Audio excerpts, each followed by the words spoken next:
ओम नमो भगवते वासुदेवाय। भगवत गीता के 13वें अध्याय का महात्म्य। श्री महादेव जी कहते हैं, पार्वती, अब 13वें अध्याय की अगाढ़ महिमा का वर्णन सुनो।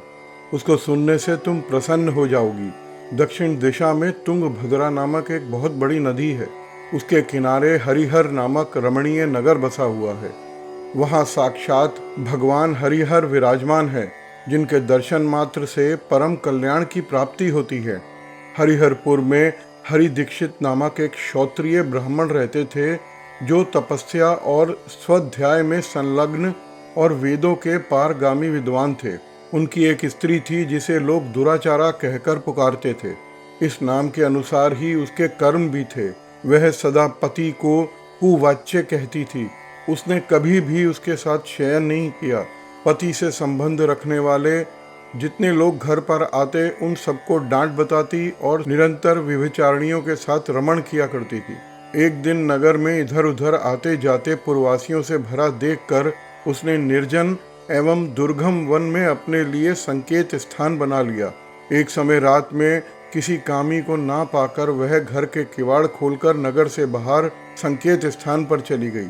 उस समय उसका चित्त काम से मोहित हो रहा था। वह एक एक कुंज में तथा एक एक वृक्ष के नीचे जाकर किसी प्रियतम की खोज करने लगी, किंतु सभी स्थानों पर उसका परिश्रम व्यर्थ गया। उसे प्रियतम का दर्शन नहीं हुआ। वह उस वन में नाना प्रकार की बातें कहकर विलाप करने लगी। चारों दिशाओं में घूम घूम कर वियोग जनित विलाप करती हुई उस स्त्री की आवाज सुनकर कोई सोया हुआ व्याघ्र जाग उठा और उछलकर उस स्थान पर पहुंच गया जहां वह रो रही थी। उधर वह भी उसे आते देखकर किसी प्रेमी की आशंका से उसके लिए खड़ी होकर ओट से बाहर निकल आई। उस समय व्याघ्र ने आकर उसे नग रूपी वाणों के प्रहार से पृथ्वी पर गिरा दिया। इस अवस्था में वह भी कठोर वाणी से चिल्लाती हुई पूछ बैठी, अरे बाघ, तू किस लिए मुझे मारने आया है? पहले इन सब बातों को बता, फिर मुझे मारना। उसकी यह सब बात सुनकर प्रचंड पराक्रमी व्याघ्र क्षण भर के लिए उसे अपना ग्रास बनाने से रुक गया और हंसता हुआ बोला, दक्षिण देश में मलापहा नामक एक नदी है। उसके तट पर मुनि पर्णा नगरी बसी हुई है। वहाँ पंचलिंग नाम से प्रसिद्ध साक्षात भगवान शंकर निवास करते हैं। उसी नगरी में मैं ब्राह्मण कुमार होकर रहता था।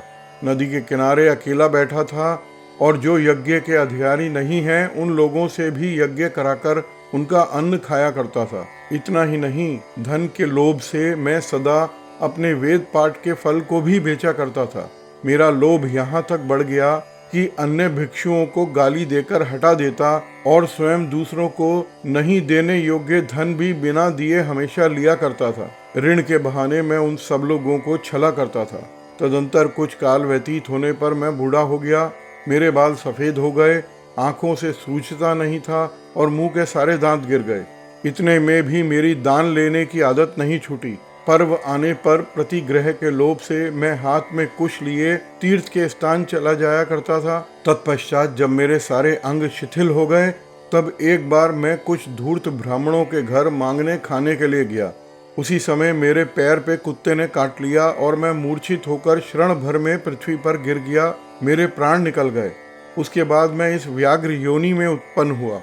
तब से इस दुर्गम वन में रहता हूँ और अपने पूर्व पापों को याद करके कभी धर्मिष्ठ महात्मा, यति, साधु पुरुष या सती स्त्रियों को नहीं खाता। पापी, दुराचारी तथा कुल्टा स्त्रियों को मैं अपना भक्ष्य बनाता हूँ। अतः कुल्टा होने के कारण तू अवश्य मेरा ग्रास बनेगी। यह कहकर वह अपने कठोर नखों से उसके शरीर के टुकड़े टुकड़े करके खा गया। उसके बाद यमराज के दूत उस पापनी को संयम मणिपुरी ले गए। यहाँ यमराज की आज्ञा से उसने अनेकों बार उसे विष्ठा, मूत्र और रक्त से भरे भयानक कुंडों में डाला।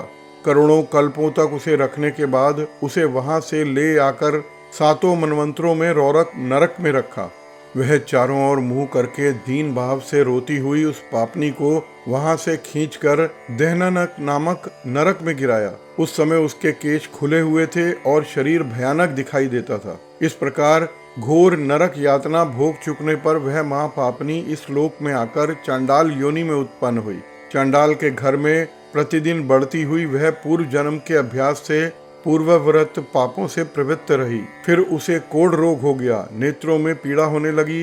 फिर कुछ काल पश्चात वह पुनः अपने निवास स्थान को गई, जहाँ भगवान शिव की अंतरपुरी की स्वामिनी जंभिका देवी विराजमान है। वहाँ उसने वासुदेव नामक एक पवित्र ब्राह्मण का दर्शन किया, जो निरंतर गीता के 13वें अध्याय का पाठ किया करता था। उसके मुख से गीता का पाठ सुनते ही वह चंडाल शरीर से मुक्त हो गई और दिव्य देह धारण करके स्वर्गलोक को चली गई। भगवत गीता के 13वें अध्याय का महात्म्य समाप्त हुआ।